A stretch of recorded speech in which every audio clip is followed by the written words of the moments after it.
that, I would like to introduce Kyle Murtaugh with his, oh, sorry, one more fun fact. Haha! Kyle has won the district championship in his district 71 5 times. It is a huge achievement. Amazing. And now, without further ado, ladies and gentlemen, Kyle Murtaugh with 3 rules that will make you unstoppable. Let's give a round of applause for Kyle.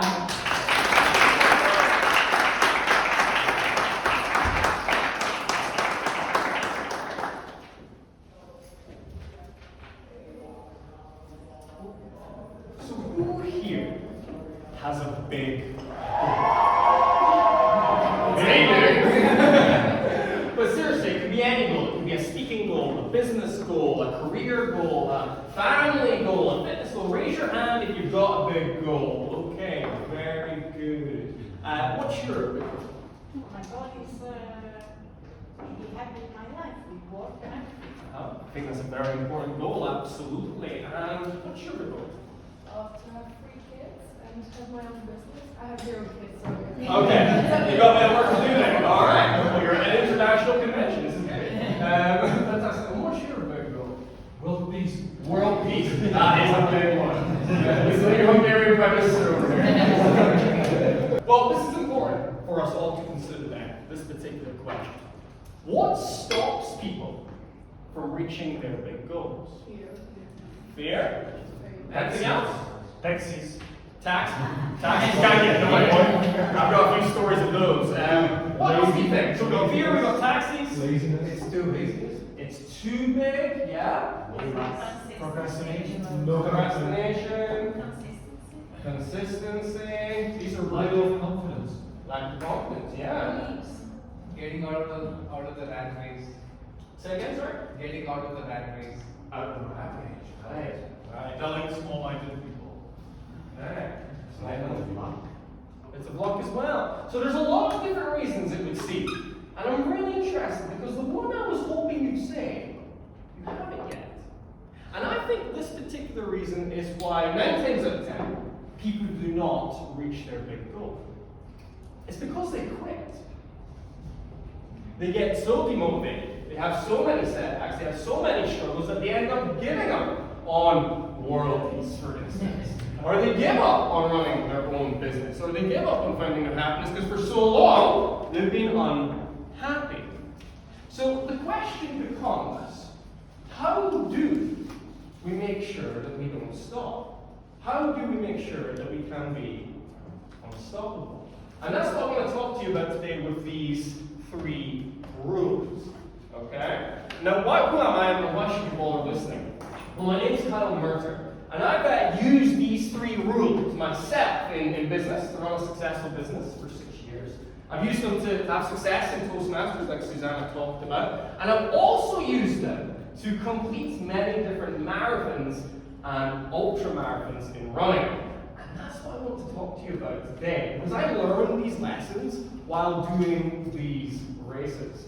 Now, has anyone here read or heard of a book called Can't Hurt Me by David Goggins? Anyone there? A few people? 1, 2, wow, 3, okay. Well, Can't Hurt Me is a book about a man who used to be a Navy SEAL in the United States, a man called David Goggins. And he's done some incredible things in his life. He's been a pull-up world record holder, done 4,000 pull-ups in one day. He has been through Hell Week a few different times. It's the hardest training you can do, military training in the world. But what impressed me most was when I heard about him running these long distance races. He talked about how he ran 30 miles, 50 miles, 100 miles. And when I read that, I was absolutely blown away. I didn't think the human body was capable of running 100 miles. I thought if you tried that, you would just die, right? But then another thought came to me. And I said, Kyle, imagine if you could run 100 miles. If you could do that, Kyle, that would be undeniable proof to yourself. You could do anything. So that's when I began thinking about taking on this challenge. Now, I didn't start with 100 miles. Instead, I decided to start with just a marathon. I had 26.2 miles, and I chose Loch Ness as the site. Has anyone here been to Scotland before, by the way? A few people? Where have you been? You said to me it was Edinburgh, wasn't it? Where have you been? Edinburgh, Glasgow. Okay. Well, where have you been? Sterling. Sterling. Well, you all must go further north because there is beautiful scenery up there. Loch Ness is one of the things you must see. There are beautiful mountains, forests, and of course a beautiful lake which is home to Nessie, the Loch Ness monster. And that's what we call it to tell the tourists anyway. But at the start line of this race, I wasn't able to take in any of the scenery because I was completely fixated on the man sitting beside me. You see, he was putting something all over his body like this, and I was really confused. So I just stared at him. And then he noticed and stared back at me. And then he said something which I will never forget. He said, "Big man, have you Vaselined your nipples?" And I was like, "Should I?" And then he said, "I've Vaselined everywhere, pal." And then bang, the race gun went off and Vaseline Man slid off, slipping and sliding past the other runners. So that was the beginning of my running journey. And the first 8 miles of this race went really good. They were mostly downhill. I was moving really fast. I was thinking, this running stuff is a piece of cake. This is a great day out. And then I got to mile 12. And at mile 12, a few different things happened. First off, my legs, they started to feel really painful. Like pain I've never felt before in my life. And then my lungs, they started feeling really fatigued, like I'd been smoking for all of my life or something. It was really strange. And then my nipples, they start speaking to me. They start saying, "Kyle," and they never spoke to me before, I should say. They said, "Kyle, I really wish you'd put on some Vaseline." So a lot of different things were going on, but perhaps worst of all was what was going on in my mind. Because I was only at mile 12, and I had to get to mile 26. And my mind just couldn't understand, couldn't believe how I was going to get there. And perhaps you felt the same with your big goal. You're in this place right now, and the big goal is way over there, up in the distance, and it's so far away, it's actually demotivating. I think someone said that earlier. And it's hard to make that mental leap to believe that you can get there. And this was the mental struggle I was going through, but I kept going, because I needed to. This race was very, very important to me. And I got to mile 20, and then something even worse happened. I got cramp. Has anyone here had a muscle cramp before? Raise your hand and go, okay. Put them all together and you get the cramp attack I had this day. It literally hit me off my feet. It was like I got hit by a bus, and I was fell into the side of the race, and I was watching all the other runners go by. My whole legs were spasming, out of control. And at that point, you do think about giving up. You think about quitting, because how the hell are you going to get 6 more miles when you can't even walk? But this race, I needed to complete it, because I spoke to you before about how I run a successful business and all that. Well, back then in 2019, it was not successful at all. In fact, I was barely getting any clients. I was barely getting any work. And I was having to take part-time jobs. And the speaking wasn't going well either. I had the goal, I still do, of becoming the world champion in public speaking, but I wasn't even getting to the top 3 in area level. And everything else in my life, I just felt like I was failing, falling short, quitting. And I chose to do this race to prove to myself that I could actually achieve something. So if I quit then, it was almost like me quitting on my business, quitting on my speaking, quitting on everything. So I had to find a way to get to the finish. And this brings me on to rule number 1. In that moment, instead of focusing on the finish line, on the big goal, I decided to focus on my next step. And I think this is something we can all do. When we are pursuing something big, something very challenging, instead of looking at where we need to go, look at what we need to do next. That one little action that you can do today to get a little bit closer to where you want to go.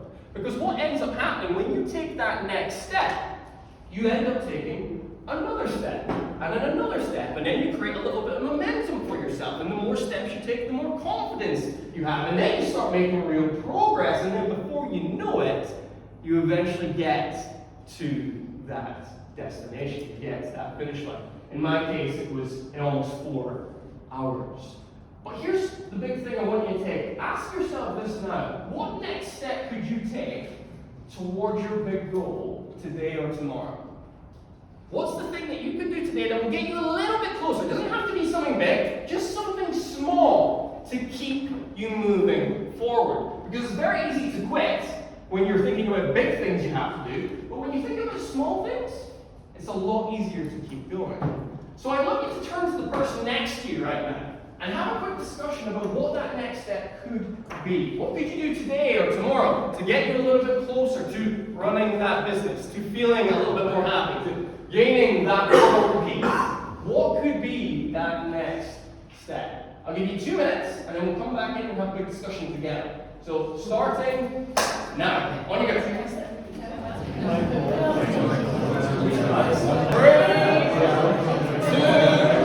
and 1. Let's bring it back in right now. So, let me ask Rupa, seeing you're still speaking, what do you think could be your next step towards your big goal? So what is your big goal? Let's give us that context. Financial goal, right? So picking up to another prospect, something like this. Very good, very good. Okay, and what else? What's going to come to dream? What's yours? I need to pass one exam for my PhD in Uh-huh. September. Okay. My next goal, just like I try to study a bit every day. So Mm. my next step is that I try to work a bit on it every day. Yeah, so an hour of study, 30 minutes of study. At least, yeah. Something like this. And yours? To work on the business plan draft. Okay, for that secret restaurant you were telling me about last night. Yeah. If you get enough drinks into this guy, he starts telling you lots of things. So I recommend filling him up tonight. Very good, very good. But this is the key, to really just break it down. What is the next thing you can do? Very easy to become discouraged and quit when you look at the big vision, because it's so far away. But when you look at what you can do today, you're far more likely to keep on going. That is the key. Now, after Loch Ness, I decided to step things up a little bit. And in 2020, February, I decided to do my first ultramarathon, 35 miles, in Northumberland, England. And this race was very different from Loch Ness. Loch Ness was mainly on roads, but this race was a variety of different terrain. And you had to go up and down sand dunes, you had to run along beaches, you had to go through forests. There was a real range of terrain. So being the wise man that I am, I decided to do all my training on roads. So not a recipe for success. But what made it even worse that day, even more challenging, was the weather. There was a massive storm that day. I've never experienced winds like it. And we had to go for a briefing before the race in a tent. And the race organizer stood up at the front and basically said this: "We're really concerned about the winds today. We're concerned that you could go out there and some of you could get dangerously cold. We're also concerned that the wind will blow away the markers on the course and you could get lost out there while running. We really don't think these are good conditions. All that being said, the race is going ahead today." And that's how they do it in the ultra world. If you can run, you run. If you die, you die. That's their mentality on this. And just to give you an idea of how bad it was, there was one point where I was running on a beach and there was a sandstorm. And my fiance, Emma, was also running that day a 10-kilometer race. And she was running on the same beach as me, and she actually ran by me. And I was shouting at her, "Emma, Emma, Emma," but because of the sound, because of the noise, she couldn't even hear me. She literally left me to die. That's what I tell her anyway. But again, all these races, at some point the wheels kind of fall off and you end up in a lot of pain. And for me, that was at mile 26 in this particular case. But unlike Loch Ness, the race doesn't end there. You have to do another 9 miles. And what surprised me was not just the terrain I was running on. That's not just the only thing I was ill prepared for. It was actually the terrain in my mind. The different voices, if you like, that came into my mind to try and get me to stop. You see, your brain's a very clever thing. It tries to protect you. When you're in a lot of pain, when you're in a lot of discomfort, it will want you to stop. And it does this in a variety of different ways. I believe it sends 4 enemies into your mind to convince you to stop. The first enemy I like to call the prick. The prick, yes. I know it's a bit crude, but what this prick does is they basically say mean things to you. They basically say, you can't do this. You've never been good enough. There's no way you're going to get there at the end. I mean, raise your hand if you've heard that kind of voice in your head before. Yeah, there's a prick in all of us, right? It's out there. The second type of voice is very different. I call it the carer. And the carer kind of takes a more motherly approach. It says, you've done so well. You should be really proud of yourself. This is fantastic what you've done here. There's no need to continue. This is enough. Come on, just take a rest. Take a Kit Kat. Come on, take a break. So that's the carer. And then there's the logic. And the logic's very smart. You see, what the logic does is it presents a compelling argument as to why you should quit. In my case, for this race, it was saying things like, Kyle, come on, you've already ran a marathon. That's a good distance. You don't need to do this ultra-marathon stuff. No one knows you're out here running. It's not like if you quit, everyone will find out. This is a no-brainer. Just quit.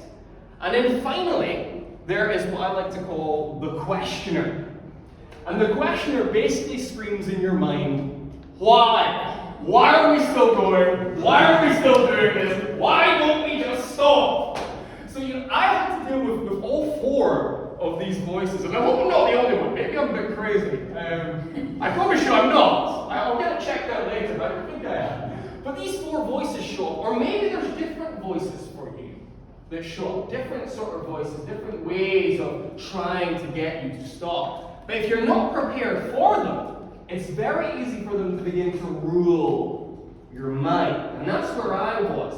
And the only reason I was able to finish this particular race was because of another Kyle. There was a guy I met out there called Kyle Love. And he had lots of love to give, let me tell you that, because he coached me all the way to the end of this race. And we literally run for 3 minutes, and then walk for 1 minute. Run for 3 minutes, walk for 1 minute. And eventually, after 6 hours and 57 minutes, we got to that finish line. But this brings me on to rule number 2. You must always train for the terrain. And this comes in 2 different ways, in my opinion. Yes, there is the physical training you need to do. If it's a fitness goal, that's very simple. You have to physically get your body ready for the situation you're facing. But also in presentations too. Now, let me ask you this. If you have a virtual presentation, if you're doing a virtual keynote, how should you practice that presentation? Someone tell me. Exactly. There's no point standing up here like I am right now and practicing and moving around, because that's not the environment you're going to be presenting in. You have to actually sit down with a laptop and practice on Zoom or Teams or wherever you're presenting. You have to train for that terrain. But alongside this, it's also the mental aspect. What particular voices do you think you're going to hear in your head when things get tough? Is it going to be the prick? Is it going to be the carer, the logic, the question, or is it going to be something different? Because let me tell you this, when things are bad, they're going to be talking. The question is, what are you going to say back? You can do it. Yeah, you can say that. You can say, I can do it. I'll get to tell you another little story. This is one of the reasons I picked up on this. Does anyone here watch the UFC, Ultimate Fighting Championship? You do? A little bit? Fantastic. If you don't, it doesn't matter. There was this fight between Israel Adesanya and a guy called Kelvin Gastelum. And this was an absolute war. Both men were landing big shots, they were bleeding, they were tired, they were exhausted, they'd been fighting for 4 rounds, and then it was one last round to go for the World Championship. And in that moment, Israel Adesanya was hearing some of those voices we spoke about. He was hearing the care, you've done enough, you've given a good go, this guy's too strong, you should quit. And in that moment, when the world was watching his fight, when everything was on the line, when he had been working his entire life for this moment, do you know what he said back to that voice? He said, shut up, I'm busy. And then he went out there and knocked the guy out and won the world title and fulfilled his dreams. You have to decide what you're going to say back. It could be, you can do it. It could be, shut up, I'm busy. It could be, I'm fine, I can keep going. You've got to choose words that resonate with you, that will keep you in the game. If you don't, you're going to get surprised when you're out there, and then you're more likely to quit. Here's what I want you to do. I want you to find a new partner now. I want you to move around the room, okay? And I want you to discuss how you need to train for the terrain for your goal. What physically do you need to do to prepare? Or what mentally do you need to do to prepare as well? So move around the room, find someone around you, do a bit of networking, and I'll give you about 4 minutes to complete this. Let's go.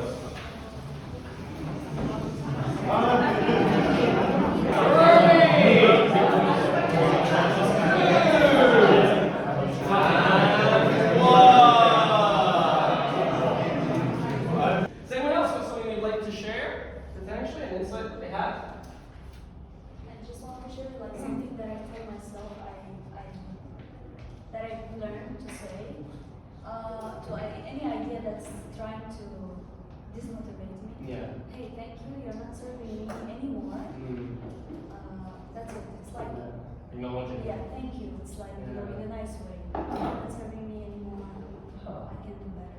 I love that. I love that. So you're sort of disconnecting yourself from the idea and then letting it go. Great. So that's obviously a very different approach from the one I told you about the fighter, but that's great because that works for you, and this is the whole point about this. You've got to figure out how to talk to yourself to get the best out of yourself. Absolutely.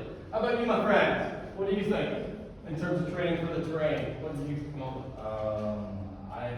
I've something from meditation that I just tell myself it's just thought, and it keeps you away and just forget the thought and do what you do. Yeah. Absolutely. Love it. Love it. It's just a thought. It's just a thought. So find your way for dealing with the voices in your head, but also remember you've got to train physically for it, whether it be a presentation, a race, or anything in between. You can always prepare in some way for the terrain you face. So after that race, a little virus called COVID came around, and that really slowed things down because all the races were cancelled for a very long time. And the next race I did was actually a 1.5 years later, and it wasn't even an official race. It was 60 miles, and I just did it myself between Glasgow and Edinburgh. I'd love to tell you more about that one, but I just don't have time today, sadly. But what you need to know is that 60 miles set me up for taking on the big one, the 100 miles. After 3 years, it was finally time to see if I had what it takes to do a 100-mile race. So I chose a race in Aberdeenshire, which is very, very close to where I was born actually. And it was a 4.2-mile looped course. You would go through forests, you would go up hills. It was, again, very much a trail running experience. But 4.2-mile loop. And the idea was if you do 24 loops, in 24 hours, you have yourself 100 miles. And what was really good was on that loop, there was actually a campsite in the middle. And I was able to have a crew there. And my mum and Emma, who I told you about, they would be in the tent, and as I passed by, they would give me food, they would give me drinks, they would give me sweet words, they would tell me I can keep going, they would do all of these things. And so that was really good. And it's very hard to describe what happens during a 100-mile race. There's so many highs and there's so many lows. You, in many ways, experience every emotion the human mind can experience. You almost live a lifetime in that 100 miles. But I will tell you this. At mile 96. I was broken. I was in the worst way I'd ever been in my life. My feet, they felt like they were in bits. My legs, they felt like they were breaking. My lungs felt like they were collapsing. My mind was swirling with negative thoughts that were screaming, stop. And so I did. And I fell to the ground. And then Emma and my mum came over, they took me back to the tent, and they tried to give me food, they tried to give me water, they tried to do everything possible to make me feel a little bit better. They said, come on, Kyle, there's only 4 miles left to go. But after running 96 miles, 4 miles seemed like 400. I'd been running at this point for 22 hours. I couldn't comprehend how I still had 4 miles left to go. It was just too much for the mind to take, so I actually started crying.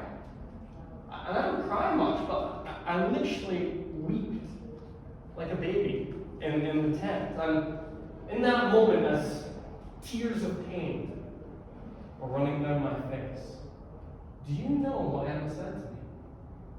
She said, Kyle, either you finish this race or we're breaking up. And that was quite a bit of motivation right there at the end. And then Emma and my mum, they picked me up, they put some Jaffa cakes in my mouth for energy, and they sent me back out there. And I, to this day, do not know what happened. But when I started that final lap, that 24th lap, something clicked in my mind. I went like full Terminator mode. I just went as fast and as hard as I possibly could. It was almost like I was sick and tired of running. I just wanted to get it done. It didn't matter if the legs broke. Let's just get it done so this can end. And I went as fast as possible. I actually did my fastest lap, my last one. And after 23 hours and 34 minutes, I crossed that finish line. And honestly, it was the best moment of my life. Because I finally caught that big goal, that thing I've been thinking about for 3 years. I got it, but I don't know if I would have if it wasn't for this third and final rule. And it is this: find your crew. If you do have a big goal, and I mean a big goal that's really challenging you, really stretching you, physically and mentally, it's very unlikely that you're going to get there alone. You're going to need help of some kind. Now that could be from family and friends in terms of emotional support. It could be from a coach or mentor who's been there before, right? You need to find the people who can help you get to where you want to go. And that might mean you need to recruit some new people into your circle, if you like. Or it might mean you have to fire some people from your circle. Because there could be people that are taking up your energy, who are holding you back, if you like, who are limiting what you think you can do. And you might have to get rid of them to make new space for others. But you definitely are going to need a crew of some kind to help you get to that big goal. So here's what I'd like to do. I'd like to just sit alone, actually, in silence, and write down, on your paper perhaps, who you need in your crew to get to where you want to go. Who are the people who are going to help you make it to that finish line? Write down a couple of names. Maybe some of the names are in this room. That'd be very nice. And then we will come back in and hear who these lovely people are. I'll give you 1 minute to do this. Let's bring it back in. How about you, sir? Who have you wrote down there? I have a personal big goal, Yeah. which I believe is difficult but realistic. I would need close friends, family, competitors, and mentors. Yeah. Can you give us an example of one you've had or one you've Sure, got? I can. So, for example, if I'm an entrepreneur, I'm having my own business, and Fantastic. if I have any new ideas, when I pitch the idea to my colleagues, sometimes they are laughing, which I love it, because that's what the first challenge start. And then after 1 year, 2 years, when it comes on the table and the product is ready and ready to go to the market, that's where I love. Science is a different space. I see, right. So you almost need that skepticism to begin with. And that's the thing. When we're talking about people, we don't necessarily want people who are like us. We want to have different people with different perspectives, different experiences, who can bring new things to the table. Rupert, did you have your hand up? Or? Yeah, there's an observation of schools at the moment. I think it is very powerful to actually write down people's names and almost do a regular audit of hiring and firing. Yeah. Different steps toward that. Absolutely, absolutely. That's a very good point, a regular audit. And what I would also say is, yes, of course, education needs to take on the whole Toastmasters family, but you can't listen to everyone. I don't know if you've ever done a speech and you've got feedback from 20 people. It's going to be a bit overwhelming, can't it? And you can't listen to all of those comments because otherwise you'll have a completely different speech and you'll be a completely different speaker and then you're not authentic to yourself. So you've got to really have those voices, those key voices that you do listen to. And I think that's probably about 5 people or less.